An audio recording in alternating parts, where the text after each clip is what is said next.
Nabanggit din ni Pangulong Marcos si Sara Diskaya na voluntaryong sumuko sa NBI. Inaantay ang formal ng paglabas ng kanyang warrant of arrest. Kaya't nakikita po natin maganda naman ng takbo ng proseso at yung ating mga hinihilaang na kasama dito sa ganitong klaseng sindikato ay haharap sa hustisya.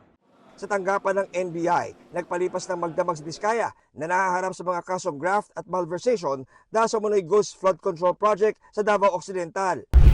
Ayon sa NBI, bukod kay Diskaya, kusa ring sumuko ang 8 opisyal ng DPWH Davao Occidental. Nasa kustudiya sila ng NBI. Sumuko rin ang pamangkin ni Diskaya na si Maria Roma Angeline Rimando na isa sa mga opisyal ng St. Timothy Construction. Nakadetine naman sa Senado ang asawa ni Sara na si Curly Diskaya.